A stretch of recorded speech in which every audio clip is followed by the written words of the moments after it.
Y a continuación, un tema polémico y exquisito a la vez. ¿Qué pasa con la ley 157 para la reclasificación de tierras?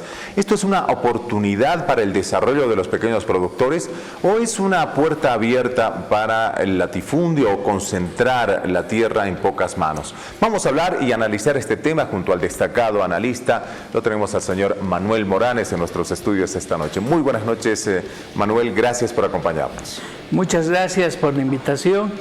La ley 157 de reconversión de la propiedad agraria de pequeña a mediana es un chenco jurídico, te lo puedo adelantar, y seguramente va a tener dificultades en su implementación por los graves problemas que tiene en su concepción, en los efectos que pueda causar, si es que se llegaría a aplicar la misma. Pero ¿cómo es que se ha podido aprobar? Porque ese es uno de los primeros cuestionamientos. Se ha señalado, ya sea de cualquier punto de vista, que sí existen muchos problemas jurídicos, que no está clara la determinación y también el objetivo de esta ley. Sí, mira, el problema está en que esta ley mide un poco la capacidad que tiene la Asamblea Legislativa de hacer un trabajo de elaboración normativa y de tomar todos los recaudos jurídicos necesarios. Te cuento que esta ley no es original de Branko Marinkovic.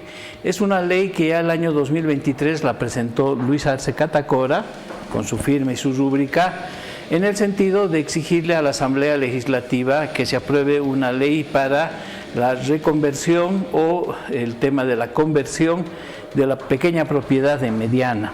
Luis Arce es el autor. Ahora viene el señor Branko Marinkovic y hace una reposición de la norma.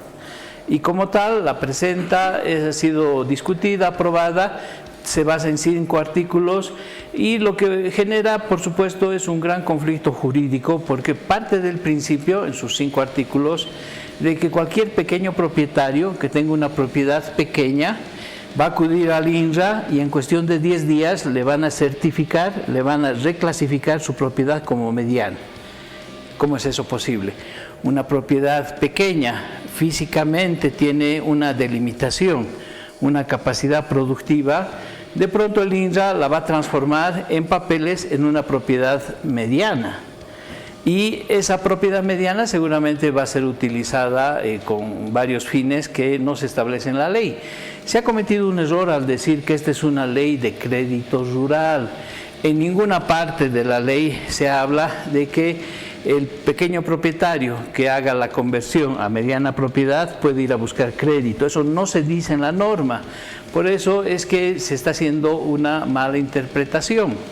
Ahora bien, el tema es que el INRA, que ha sido el encargado de sanear las tierras en Bolivia, desde 1996, han pasado 30 años hasta la fecha actual, y no ha logrado el saneamiento del 100% de las tierras que existen en Bolivia.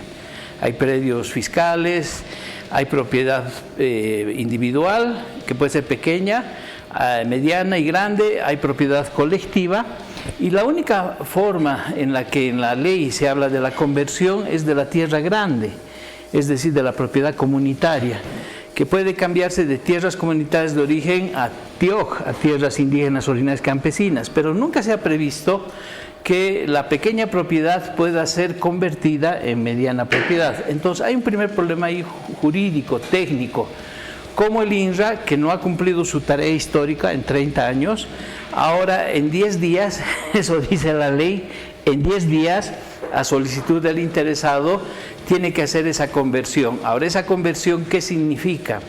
Que las personas que tienen el nuevo papel que el INRA les va a dar, van a tener un título que dice propiedad mediana cuando en realidad es pequeña.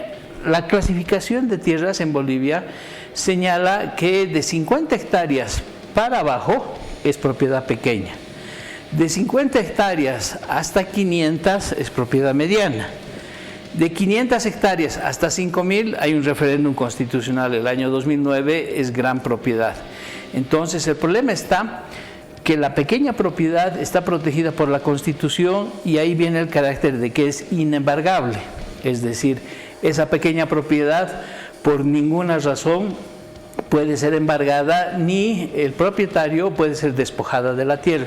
Es como una cláusula que les da a los campesinos el derecho a su tierra pequeña y que les garantiza que no van a ser despojados o que van a quedar en la completa pobreza. Claro, en ese sentido es además justificado de que la tierra es de quien la trabaja. Exactamente. Ese es el carácter de la propiedad pequeña. En este caso, si se cambiase en la propiedad mediana, ya pierde esas características y, como decía el mismo senador Marinkovic, dice, si usted puede hipotecar su auto, puede hipotecar su casa, ¿por qué no hipotecar su terreno para lograr créditos y tener desarrollo? En ese sentido está un poco confusa la situación. Sí, y él está confundiendo porque la pequeña propiedad que estamos analizando, que se basa en lo que tú dices, y eso dice la Constitución, en el trabajo, que es inembargable, al convertirse en mediana puede ser ya objeto de usurpación por el sistema bancario o por quien quieras. Pero hay un elemento central aquí. La pequeña propiedad, fruto del trabajo, que está protegida constitucionalmente, tiene un mecanismo de verificación. Es decir, el Estado puede revertir incluso esa pequeña propiedad. Y para la reversión se hace una evaluación del cumplimiento de la función social. Es decir, si tú tienes una pequeña tierra que está abandonada, no la estás sembrando, no la estás utilizando, el Estado puede revertir esa tierra por incumplimiento de la función social. Pero cuando se habla de una propiedad mediana y una propiedad grande, el mecanismo de reversión de la tierra ociosa, mal utilizada o utilizada de manera ilegal cambia y es la función económica social. En la pequeña es la FES. En base al trabajo no se puede tocar a menos que no tenga una función social. En la mediana y en la grande es la función económica social. Lo interesante de esta ley, la 157, es que establece que la función económica social ya no es de 5 años, como lo estableció Evo Morales en la ley 740, porque a un principio era 2 años de verificación de la función económica social. Con la ley 740, que es parte del paquete de las normas incendiarias de Evo Morales, la función económica social se controlaba cada 5 años. Con esta ley, la 157, se va a ir a verificar cada 10 años. ¿Eso qué significa? Que el mecanismo estatal de verificación de la propiedad de la tierra, de saneamiento, prácticamente con esta ley va a ser anulada por 10 años y durante esos 10 años se van a poder hacer compras y ventas de tierras medianas, incluyendo las pequeñas que vayan a ese mecanismo. Va a seguir extranjerizándose las tierras como se hace en Santa Cruz cuando viene un empresario brasilero, por ejemplo, no compra la tierra, no paga impuestos sobre la tierra, que son mínimos, casi inexistentes, sino la alquila, siembra, cosecha y luego se va del país. Entonces, a ese fenómeno se le llama la extranjerización de las tierras. Cuando tú metes la propiedad pequeña como mediana y esa mediana entra a una bolsa, prácticamente se está generando un chenco jurídico del cual no se va a poder salir, y por eso es que yo digo que la forma más sencilla, si se quería fomentar crédito rural, era hacer una ley específica para pequeños propietarios de acceso a crédito rural. Pero aquí hay un problema.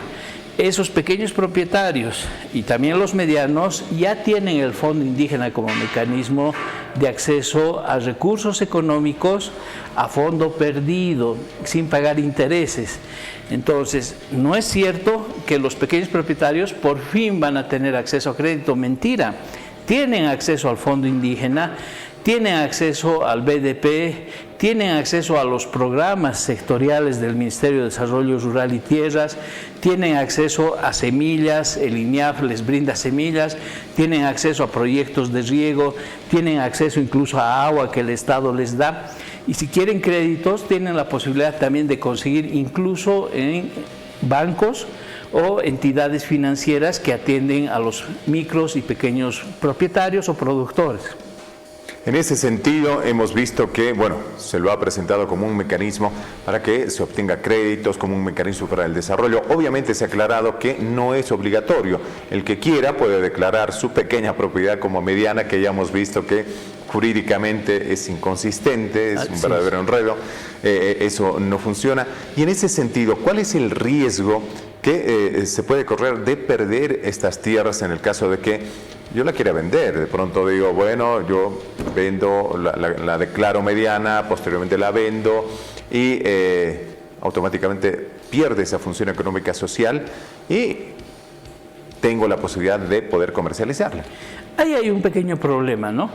Y es que puede que exista una cantidad de tierras que han sido objeto de doble dotación, triple dotación o adquisición ilegal, que no es reconocida ni siquiera por la Constitución Política del Estado, y que puedan aprovechar la 157 para obtener un título de conversión del INRA, que diga que es propiedad mediana, y de manera inmediata con ese título vayan a poderla alquilar esa tierra o a sacarse un crédito, pero no es una propiedad única del campesino o el pequeño productor, sino es parte de toda esta irregularidad que ha habido en el acceso a la tierra.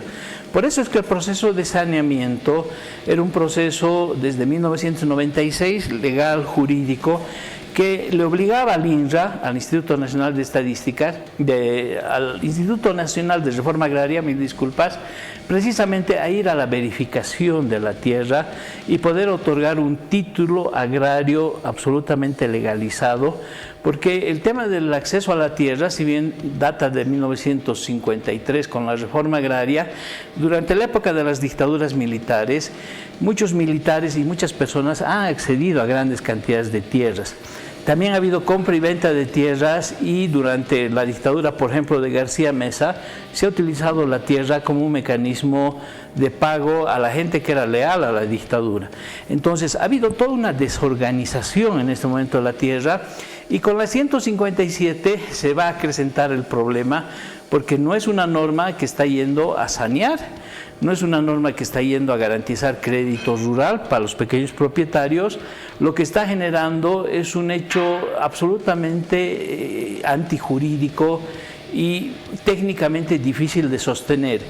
Como a algo pequeño, por decirte algo, 6 hectáreas, el Estado le va a dar un título de propiedad mediana, que tendría un equivalente a una propiedad mayor o igual de 500 hectáreas. ¿Cómo lo van a hacer? Es decir, eso es técnicamente insostenible y por esa razón yo afirmo categóricamente que esta ley es absolutamente inviable, además que está violando la misma Constitución Política del Estado. En ese sentido, ya para redondear nuestra participación, tengo 2 minutitos para cerrar.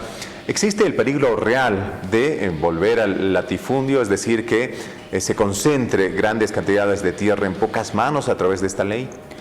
Hay una posibilidad en el hecho de que grandes propietarios, solo para el tema de Santa Cruz y el Beni, puedan empezar a adquirir tierras que han sido proceso de conversión de pequeñas a medianas y las compren con fines especulativos.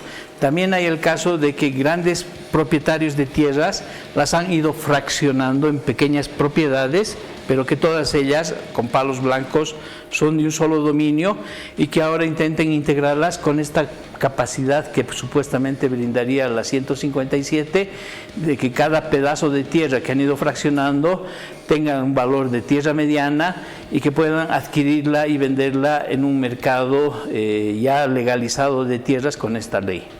Y la yapita en ese sentido, ¿qué papel jugarían las organizaciones campesinas, las organizaciones sociales en este tema?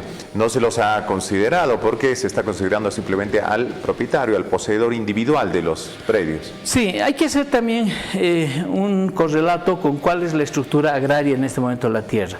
En el departamento de La Paz la pequeña propiedad es mayoritaria en extensión y no ha sido saneada en su totalidad.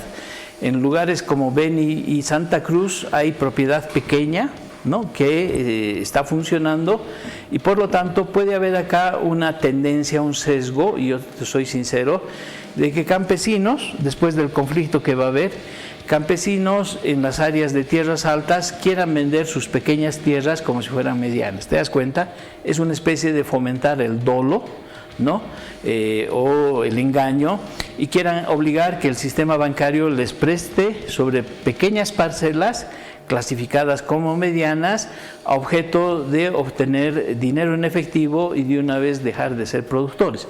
Creo que esa corriente se va a manifestar especialmente en gente joven. Las personas mayores, las personas adultas van a querer aferrarse a su tierra, es pequeñita, producen para el autoconsumo, pero probablemente los hijos van a querer deshacerse de las tierras. Entonces van a encontrar en esta ley una oportunidad. Si lo pequeño, el Estado te lo puede legalizar a mediano y luego lo puedes vender o hipotecar y luego nunca más ir a reclamar por esas tierras, es una buena oportunidad para deshacerse de ellas. Lo digo desde la perspectiva de un sector juvenil que ya no le interesa la producción en el campo. Ha sido un análisis exhaustivo, brillante, lúcido, como siempre. Muchísimas gracias, Manuel, por estar con nosotros. No, a usted. Una ley que va a seguir siendo polémica y que la vamos a estar viendo a ver cómo evoluciona. Listo, muchas gracias. Un placer siempre estar acá en Al Punto. Hemos hablado sobre la ley 157, esta de la reclasificación de tierras.